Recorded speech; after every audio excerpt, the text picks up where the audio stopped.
نحمده ونصلي ونسلم على رسوله النبي الأمين المكين الكريم الحليم الرؤوف الرحيم أما بعد فأعوذ بالله من الشيطان الرجيم بسم الله الرحمن الرحيم السلام علیکم ورحمۃ اللہ وبرکاتہ۔ احباب عزیز شام، آج کے اس درس تفسیر کے اندر انشاءاللہ العزیز ہم 70ویں پارے کی 17th پارہ کی مختصر تفسیر جاننے کی کوشش کریں گے۔ اللہ رب العزت ہمیں قرآن مجید فرقان حمید کے اسرار و رموز کو سمجھنے اور عمل پیرا ہونے کی توفیق عطا فرمائے۔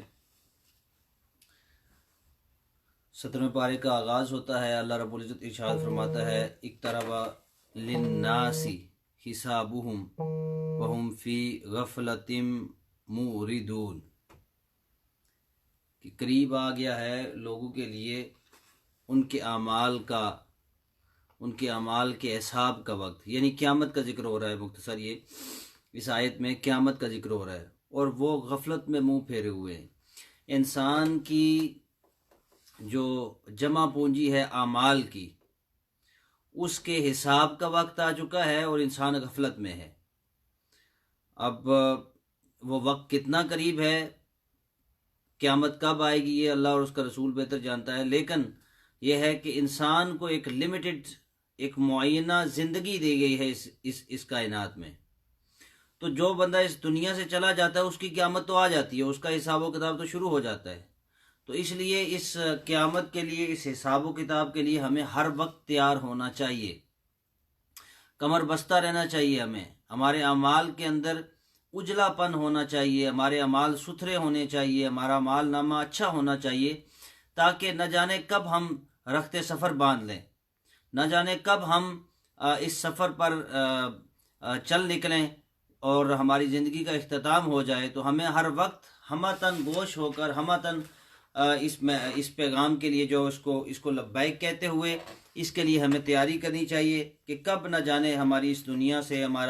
ہمارا روزی پانی ختم ہو جائے اور ہمیں اللہ کی بارگاہ میں حاضر ہونا پڑے، اور پھر ہمارے دائیں ہاتھ میں ہمارا نیک عمل ہوگا، اعمال صالحہ ہوں گے، اور ہمارے بائیں ہاتھ میں اعمال سیئہ ہوں گے، ہمارے برے اعمال ہوں گے۔ تو اگر ہمارے نیک اعمال کا پلڑا بھاری ہوا ہمارے برے اعمال سے، تو یقیناً اللہ رب العزت ہماری بخشش فرمائے گا، اور اگر ہمارے برے اعمال کا پلڑا، لیفٹ سائڈ والا پلڑا بھاری ہوا، ہیوی ہوا وہ رائٹ سائڈ سے، تو پھر ہمیں اس دن شرمندگی اٹھانی پڑے گی۔ اللہ رب العزت ہمیں اچھے اعمال کی توفیق عطا فرمائے۔ آگے ذکر ہوا لو کان فیہما آلہۃ الا اللہ لفسدتا،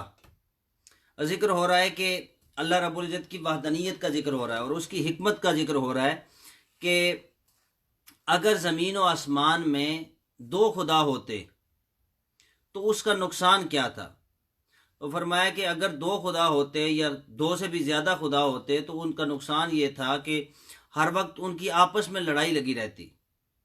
اگر ہوتے زمین و آسمان میں کوئی اور خدا سوائے اللہ تعالیٰ کے تو یہ دونوں برباد ہو جاتے، زمین بھی برباد ہو جاتی، آسمان بھی برباد ہو جاتا۔ وجہ کیا ہوتی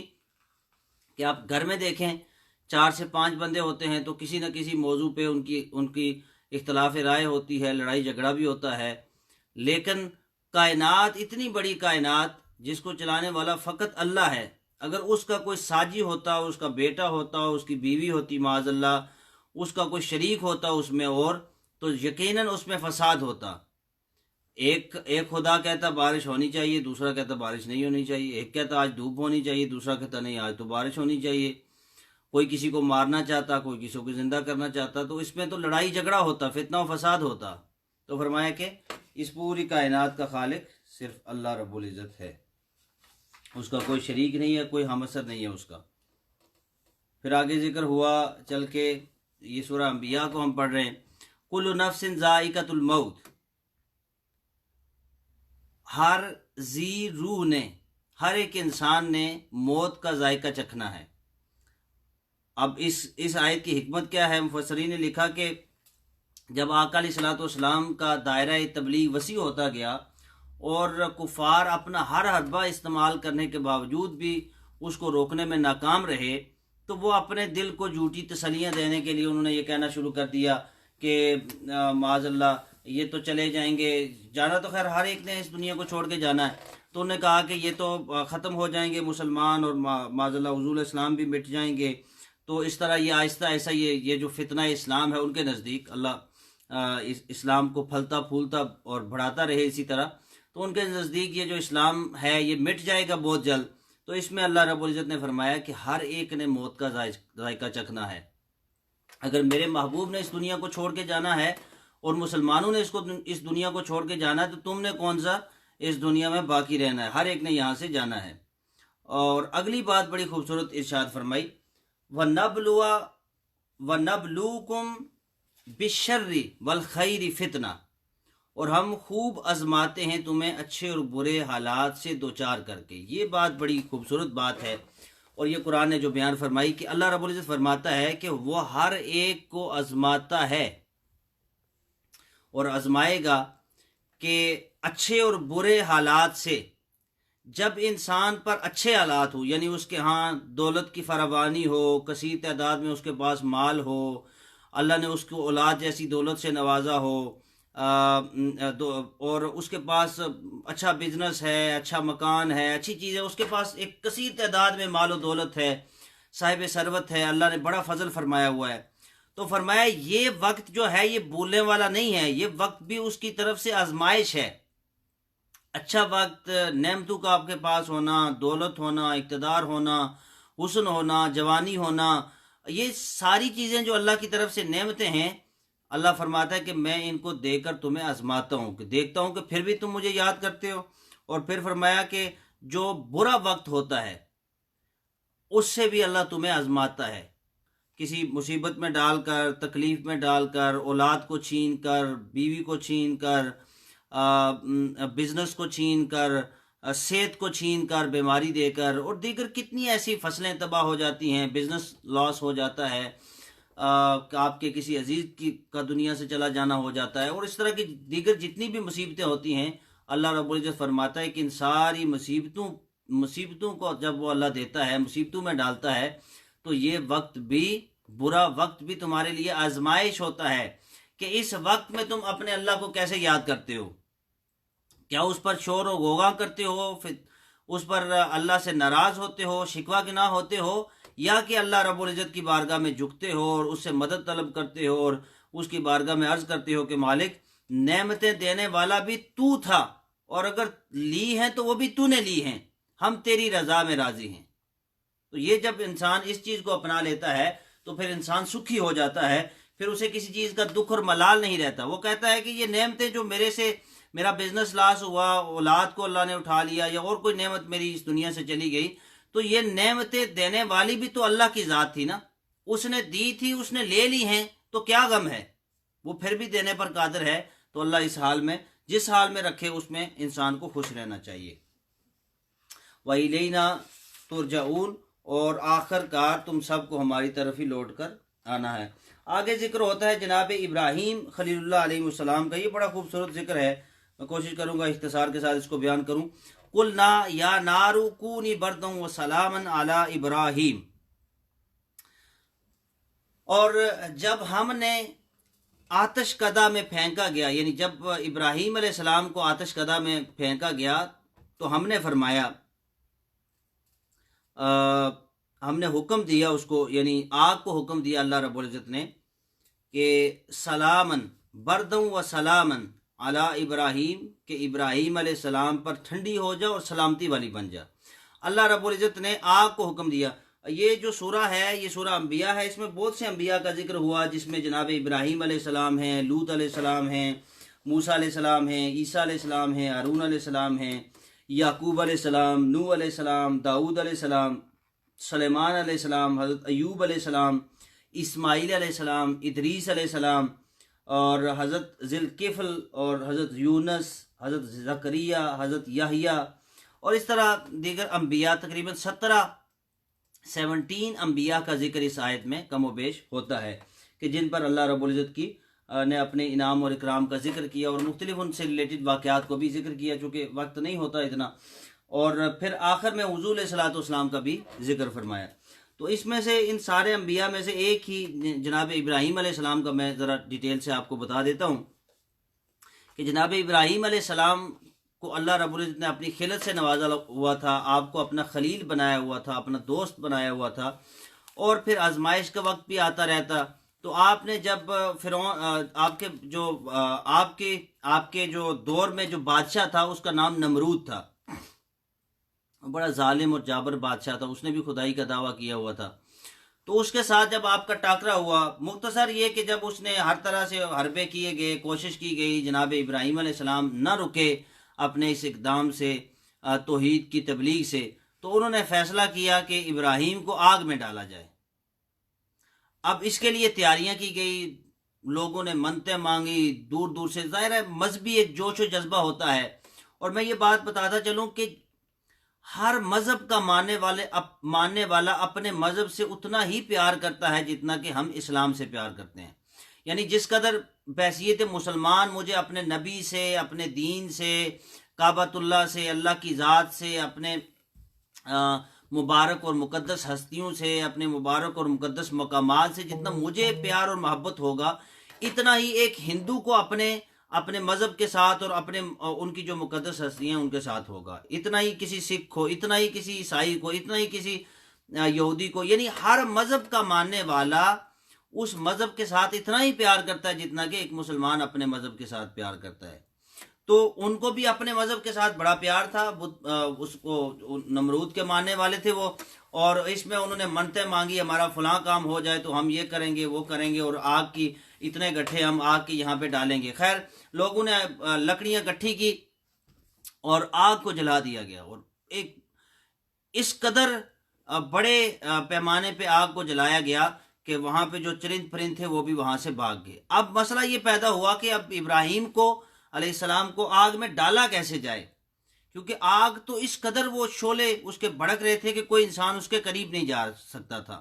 تو منجنیقیں ہوتی تھی پرانے زمانے میں، بڑی بڑی توپیں ہوتی تھی جن میں پتھر ڈال کے وہ مارا جاتا تھا، جنگوں میں استعمال کی جاتی۔ تو فیصلہ یہ ہوا کہ منجنیق میں ڈال کر جناب ابراہیم علیہ السلام کو ان کو آگ میں ڈالا جائے گا۔ مختصر یہ کہ جب ابراہیم علیہ السلام کا یہ وقت آیا تو جب فرشتوں نے یہ منظر دیکھا تو وہ تو کانپ اٹھے، عالم بالا میں ایک لرزہ خیز جو لرزہ طاری ہو گیا، اور ایک قیامت صغریٰ کا منظر تھا، اور فرشتے حیران تھے اس بات کے مالک، اس پوری عرضی کائنات میں فقط ایک ہی بندہ ہے جو تیرا نام لیتا ہے، فقط ایک ہی بندہ ہے جو یا رب اور یا رب کی صدائیں لگاتا ہے، صرف ابراہیم ہے جو موحد ہے، جو تجھے ماننے والا ہے۔ تو آج اگر اس کو بھی آگ میں ڈال دیا گیا تو تیرا تو نام لینے والا دنیا میں کوئی نہیں بچے گا، تو مالک اس کو بچا لے۔ اللہ نے فرمایا فرشتوں سے جاؤ تم بچا لو اس کو۔ فرشتے آئے، جناب ابراہیم علیہ السلام سے مذاکرہ ہوا۔ مختصر یہ کہ انہوں نے کہا کہ جب جبریل علیہ السلام کے پاس فرشتے آئے، جو بارش کے فرشتے تھے اور بادلوں کے فرشتے تھے، ہواؤں کے فرشتے تھے، انہوں نے کہا تو آپ نے بڑی جو ہے وہ بڑے استغنا سے ان کو جواب دیا، بڑی لاپرواہی سے جواب دیا، ان کو کوئی اہمیت نہ دی، وہ چلے گئے۔ پھر اسی طرح جناب جبریل علیہ السلام آئے، اور انہوں نے پھر کہا کہ آپ کے پاس یہ ایک اتنی مشکل میں ہے آپ، تو آپ اپنے رب سے دعا کیوں نہیں کرتے؟ اب آپ سنیے ابراہیم علیہ السلام کا ایمان اور عقیدہ سنیے۔ انہوں نے جواب دیا، حسبی من سوالی علمہ بحالی، کہ جب وہ میرے حال کو جانتا ہے، یعنی وہ میرے سوال کرنے سے زیادہ بھی میرے حال کو وہ جانتا ہے، وہ تو سینے کے اندر چھپے ہوئے راز کو بھی جانتا ہے، تو جب وہ میرے بتانے سے یا میرے سوال سے زیادہ وہ میرے حال کو جانتا ہے تو پھر مجھے اس سے مانگنے کی کیا ضرورت ہے، وہ تو مجھے دیکھ رہا ہے۔ مختصر یہ کہ پھر جب آگ کو آگ میں ڈالا گیا تو اللہ رب العزت نے آگ کو حکم دیا، قلنا یا نار کونی بردا وسلاما علی ابراہیم، اے آگ میرے ابراہیم کے لیے ٹھنڈی ہو جا، اور پھر وہ آگ گل گلزار بن گئی، اور جناب ابراہیم علیہ السلام کو اس سے کوئی تکلیف اور گزن نہ پہنچی۔ اور پھر اسی طرح حضور صلی اللہ کے بارے میں ذکر ہوا، وما ارسلناک الا رحمۃ للعالمین، اور ہم نے آپ کو نہیں بھیجا مگر دونوں جہانوں کے لیے رحمت بنا کر بھیجا۔ یہ حضور صلی اللہ علیہ وسلم کی رحمت کا تصدق ہے کہ آج ہم اس طرح گناہوں کے ہم جو وہ اپنے اوپر پہاڑ لیے چل رہے ہوتے ہیں، لیکن پھر بھی اللہ رب العزت ہمارے اوپر رحم فرماتا ہے۔ پھر آگے سورہ الحج شروع ہوتی ہے، اس میں بھی مختلف، اس میں قیامت کا بھی ذکر ہوا، اور پھر جناب ابراہیم علیہ السلام کو، یہ آخری بات، ابراہیم علیہ السلام کو جب آپ نے کعبۃ اللہ کو تعمیر کر لیا تو پھر آپ کو حکم ہوا کہ اب لوگوں کو آپ حکم دیں کہ وہ میرے گھر کا آ کر حج کریں۔ تو جناب ابراہیم علیہ السلام نے عرض کی، یا بار الہ، میں ایک اکیلا ہوں اور میری آواز کو کتنے لوگ سن لیں گے؟ تو آپ نے فرمایا کہ آپ آواز لگو، کوہ ابی قبیس پر چڑھ کر آپ نے آواز لگائی، فرمایا آواز لگانا تمہارا کام ہے اور اس آواز کو پہنچانا میرا کام ہے۔ تو اسے یہ پتہ چلتا ہے کہ ہمارے ذمہ جو دین کی تبلیغ یا جو اچھے کام ہیں ان کا بیڑا اٹھانا یا ان کے لیے کوشش کرنا، یہ ہمارا کام ہے۔ آگے ان کی مقبولیت یا لوگوں کو ہدایت دینا یا لوگوں تک وہ پہنچانا، یہ اللہ کے کام ہوتے ہیں۔ اللہ جس کو چاہتا ہے ان سے ہدایت دیتا ہے۔ ہمارا جو فرض ہے وہ یہ ہے کہ کسی دوسرے تک، لازمی نہیں ہے کہ کوئی دین کا جاننے والا ہو یا کوئی مولوی یا کوئی عالم ہو تو وہ اچھی بات بتائے تو وہی اچھی بات ہوگی۔ ہاں، بحیثیت مسلمان ہر ایک انسان پر فرض ہے کہ ہم دوسرے کو اچھی بات بتائیں اور بری بات سے اس کو روکیں، کیونکہ یہ ہمارا فرض ہے۔ اور پھر اسی طرح ابراہیم علیہ السلام نے جب آواز لگائی تو جس بندے نے اس آواز کو سنا اور اس پر لبیک کہا، تو قیامت تک آنے والے لوگوں نے جو بھی اپنے عالم ارواح میں تھے، ان میں سے بھی جنہوں نے اس پہ لبیک کہتے ہوئے جواب دیا، وہ قیامت تک حج کریں گے، اور جنہوں نے جتنی بار اس کو لبیک کہا وہ اتنی بار اس پر حج کریں گے۔ پھر آگے قربانی کی بات ہوتی ہے کہ اس موضوع کو میں پہلے بھی بیان کر چکا ہوں، لن ینال اللہ لحومها ولا دماؤها ولکن ینالہ التقوی منکم، کہ اللہ رب العزت نہ تو تمہاری قربانی کے گوشت کو دیکھتا ہے، نہ اس کے ان کو جو ہے وہ گوشتوں کو دیکھتا ہے، اور نہ ہی خون کو دیکھتا ہے، اس کے ہاں جو پہنچتا ہے وہ تمہارا تقوی پہنچتا ہے کہ تم قربانی کس غرض سے کرتے ہو۔ مراد یہ ہے کہ جب بھی تم کوئی قربانی یا کوئی عمل کرتے ہو وہ فقط اللہ کی ذات کے لیے ہونا چاہیے، اس کی رضا کے لیے ہونا چاہیے۔ اللہ رب العزت ہمیں حضور صلی اللہ علیہ وسلم کے قلب اطہر پر نازل ہونے والی کتاب قرآن مجید فرقان حمید کی آیات بینات کو پڑھنے، سمجھنے اور عمل پیرا ہونے کی توفیق عطا فرمائے۔ وما علینا الا البلاغ۔ حافظ صاحب آپ شروع کریں۔